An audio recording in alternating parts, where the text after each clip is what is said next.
man shortly. Welcome to another episode of Expression. I was going to say Expressions of Too Many Shows. After Dark with Shawn Cornelius. I'm your host, the romantic funny man, Shawn Cornelius, and I got a great show for you tonight, ladies and gentlemen. It's actually a double night, so it's going to be fantastic. But kicking off the show tonight is a very, very talented gentleman, and I'll get to him in a second. But I appreciate you guys popping in. We've been doing really, really great this week, and thank you guys for tuning in. I want you to do me a favor if you're in already. Please go to this page, my page, and share this video, share the show, so that we can get some more folks to kind of see what's been going on with After Dark with Shawn Cornelius. So let me jump into it because this is an abbreviated version tonight. We're going to do a 30-minute show, two 30-minute shows tonight, and because things have been going really well. And to be my special guest, I'm so happy that he's here. I've worked with this gentleman on occasion, and I've seen his work outside of that. Hey, Darla. Hey, Shell. Hey, Denise. Hey, Lisa. Hey, Lisa and Nancy.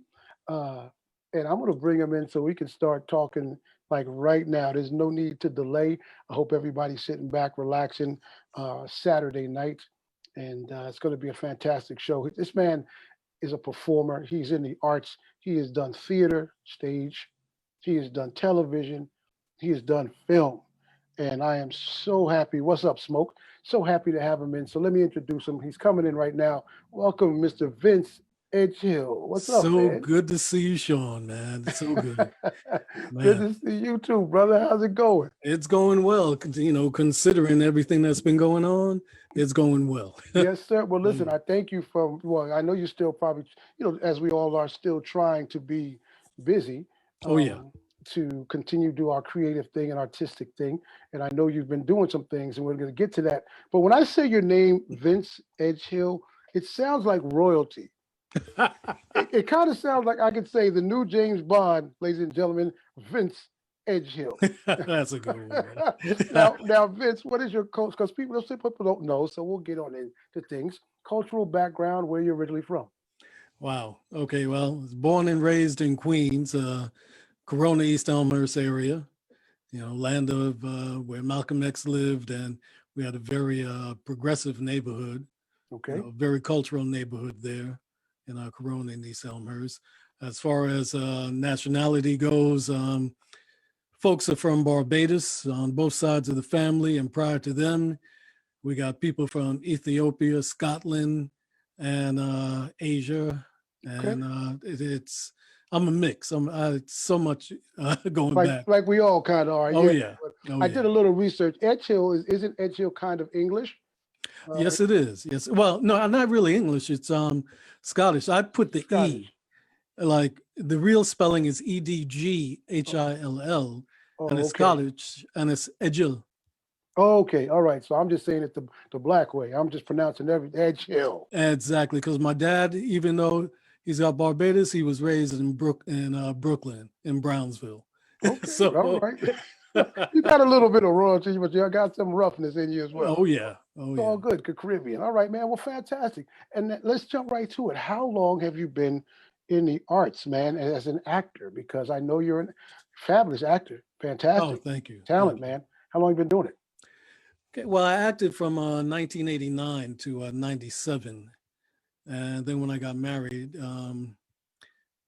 was there some things going on there with the family, so wanted to prove myself. So I switched up. I worked in the corporate world until 2012, and then at the urge of my wife, I went back into acting. So um, altogether, it's about 30 years, but not continuous. Okay, because you know what, man, you kind of honestly you look very distinguished sitting behind you look like you're in the office and you belong behind the desk, but people don't know how talented and skilled. Now, what was first for you? Was it stage? Was it screen? Was it what? Television? What? Well, from 89 to 97, it was strictly a stage, a lot of off Broadway stuff.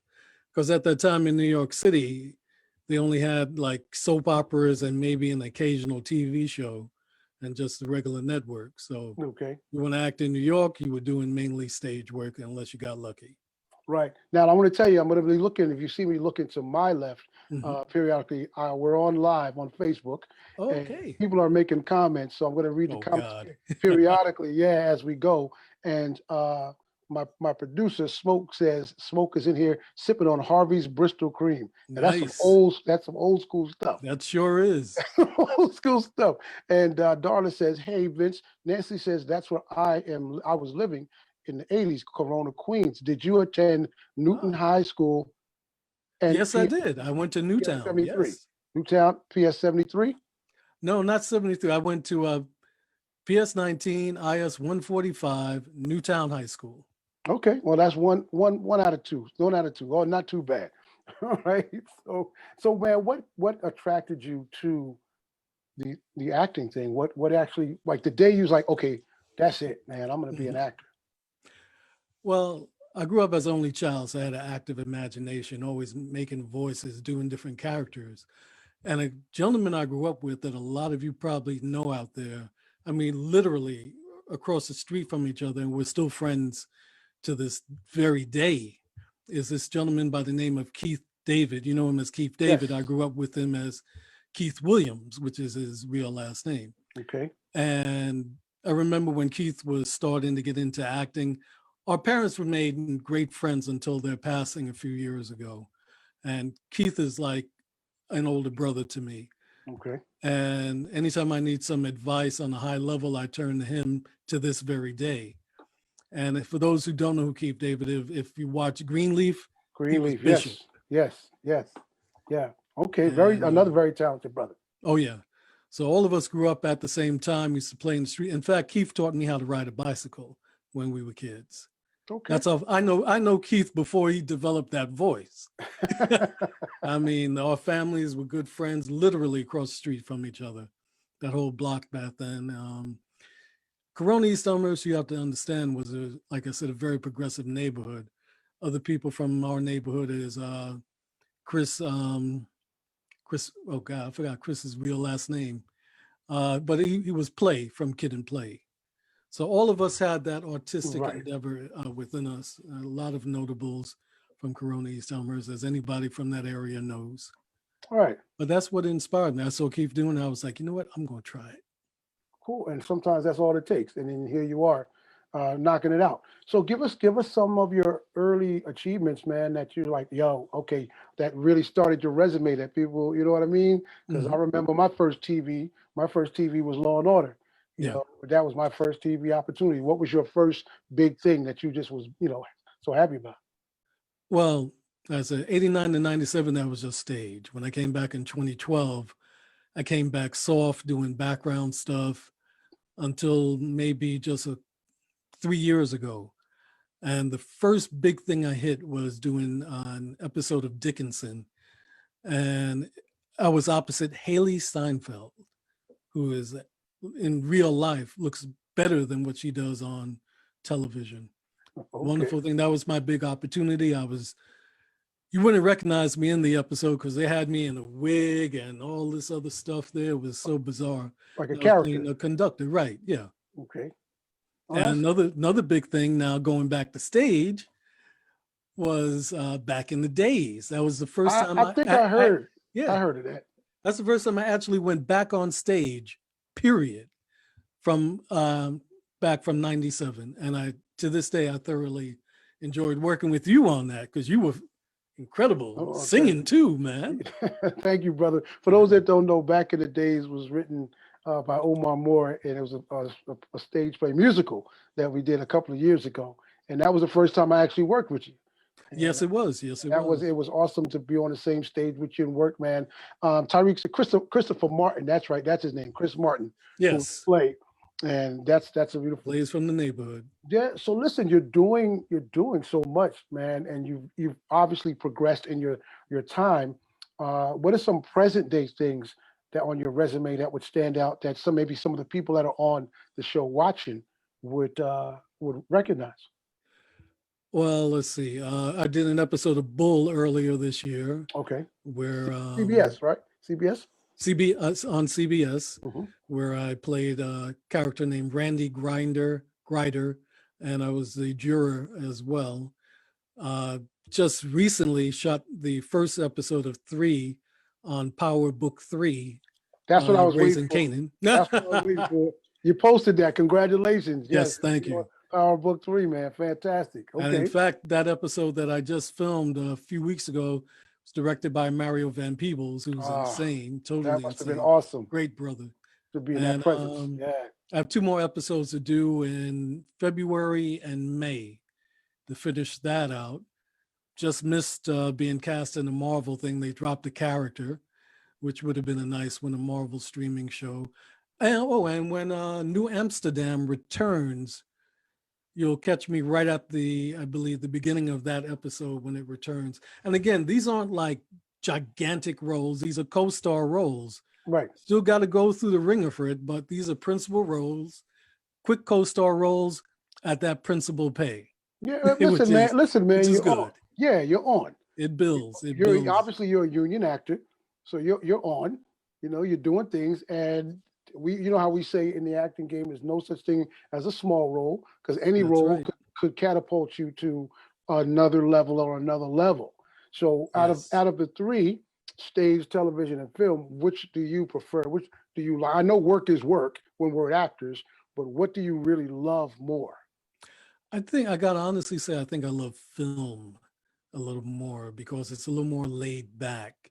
Hmm. When you're on the television set, you're basically in your trailer or in your room till they come and get you, and then they take you there and it's boom, boom, boom, hurry up. Okay, reverse shot, boom, boom, boom, and you're done. Whereas film, you get a chance to become more of a family on the film set because of the number of days, the number of hours. So, but with COVID, things are changing with that as well. So, but I Sure. gotta honestly say film.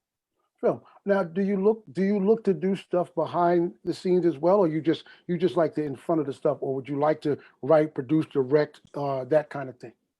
Well, I do writing. I did some additional writing on a series that's on Tubi TV right now called King of Newark 2. Okay. And then I also was the lead writer in another thing on Tubi TV called The Fearless 2. And those are available to watch on Tubi TV.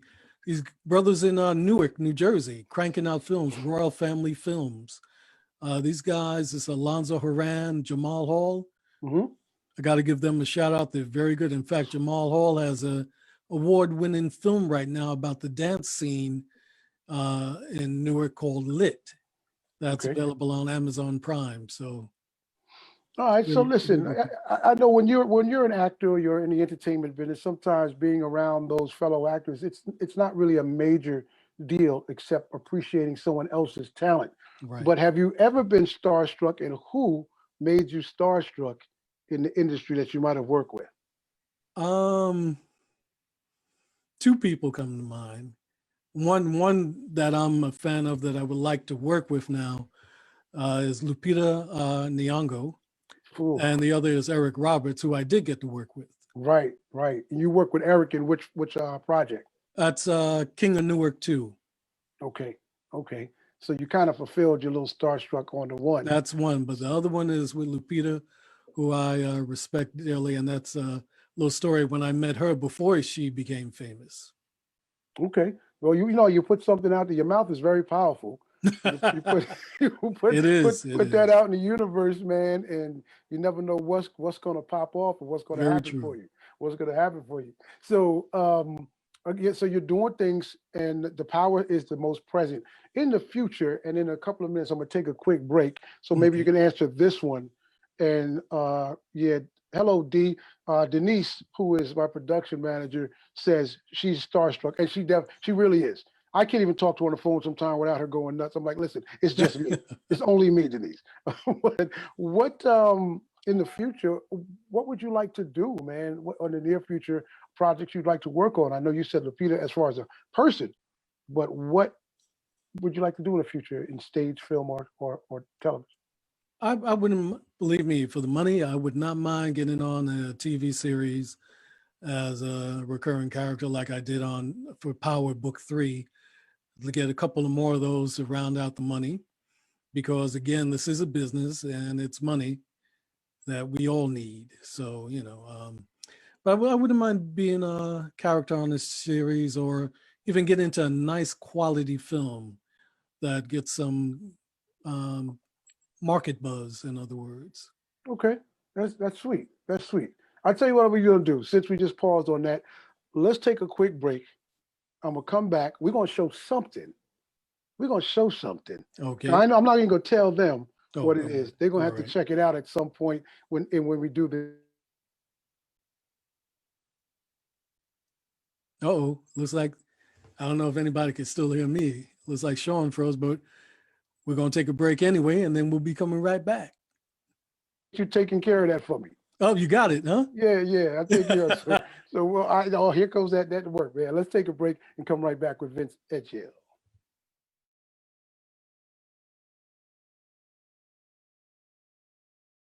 So this is the part of the show, Vince, where we learn about the softer side, the love, the romantic Ooh. side of Vince Edgehill.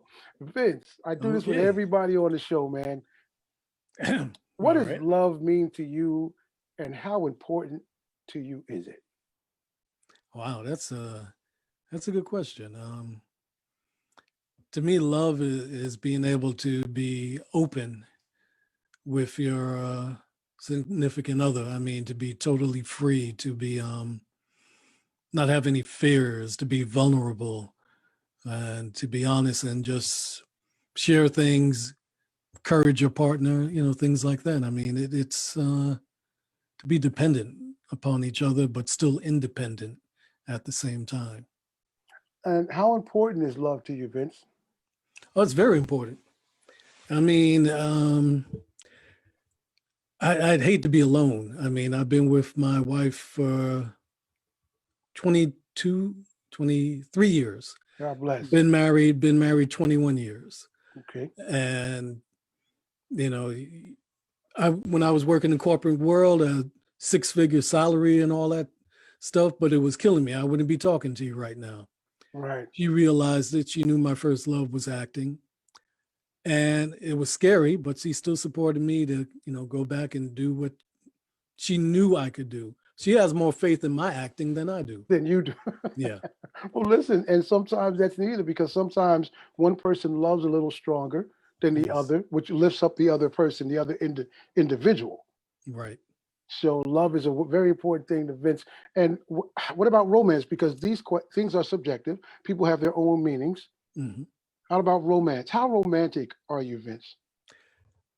I guess I could consider myself romantic in a way, but not the conventional way. It's like I don't believe that you have to get flowers and treats and dinners on like Valentine's Day or this day. You do it anytime, Right, anytime you want. right. This, and always we always give a kiss to each other before we go to bed. I mean, we've and she feels the same way. Proving your love doesn't mean giving a card. It it's your deeds, not your words. In other Right. words, Actions. right, Because right. a lot of people will take what you say, but they take what you do more Yes. when you provide that. Okay. So give me one thing that attracts you to. It could have been your wife. It could have Hmm. been just females in general. What's one thing that attracts you to a woman? Her self confidence, her belief in herself. I mean, that's one thing that I look at and it's like, wow, this woman has confidence. And unfortunately, there's a lot of guys out there, they're intimidated when a woman has confidence. I'm happy because I don't have to try to hold anyone's hand. We complement each other more in that way. So that's just me. Right. No, that's a beautiful thing, man. That's a beautiful thing. So on that, let's go to the opposite spectrum. Let's Oh, go to what's the turnoff for you. turn off would be, I guess, overly aggressive, where you're not able to share opinions and come to a compromise. Right. Right. Okay. So that's fantastic.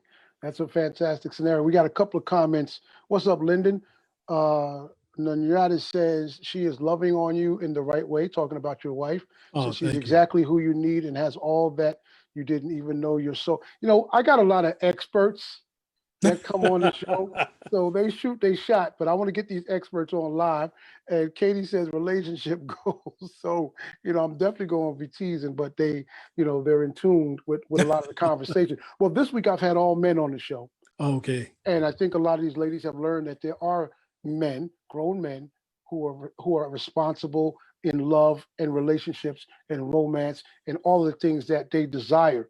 And Mm-hmm. hopefully it has given them hope Yes. to continue, if they're single, to continue to search for love and hope love finds them.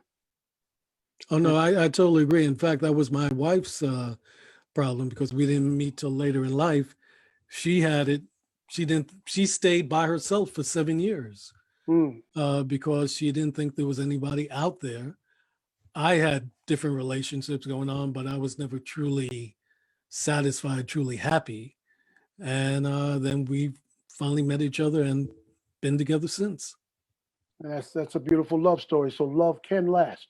Yes, yes, it Marriage can. can last. Who's to put on it a time frame? Right. Who's to say 30 years is a successful marriage? Who's to say 10 years is not a successful marriage? It's your own personal individual thing. And I think that's when we go into those kind of situations. I wasn't married that long. I had some successes in it, but I had some failures in it. Right. And we just have to realize those things and not get too torn up about it afterwards, where we just don't want to involve ourselves and we have those walls to block us from finding another love or finding Right. love again. You know. All right, that's sweet, man. That's sweet. I like this Thank myself. you, Let me write man. that. Thank That's a note. I need to write that. Now, what advice would you give? And then we're going to jump into this little game before the show is over. Okay. What advice would you give someone who's out there? Take a minute on the career and Hmm. take a minute on love and relationships. I mean, if you're looking for somebody, find somebody that respects you for you and what you do and respect them back. It's an idea of respect. I mean, my wife could tell you there's so many things I support her in, some things she'd even get support from her own family Right. growing up. And this is a woman, she grew up in a upper class family, and she didn't get that support she wanted, but I give it to her. I say, yeah, go ahead and do it. No, go ahead and do it. Go ahead. And she supports me back in the same way. So, and it's just give and take. And I mean, as far as your career, go for what's in your heart. Because like I said, I was working a corporate job, money, the cars, everything. Um, and as you move up a corporate ladder, you go from 80% work and 20% politics. The higher you go 80% politics and 20% work. Right. The politics was what was killing me. Mm. So I prefer to live. No, it's a beautiful thing, man. All right, here we go.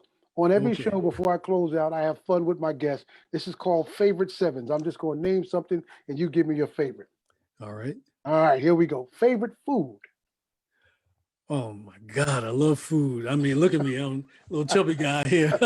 I gotta say, Italian. Even though Okay. I'm not Italian, I could play Italian. Have played, as you know, Sean. I played Salvatore Yes, Manestrone. yeah, I forgot that's true. the man's name, but Italian, I would say. Okay, Italian food, fantastic. Favorite all-time song. Favorite song. Ooh, there's an old song from years ago called "Out of Space." It's by Billy Preston.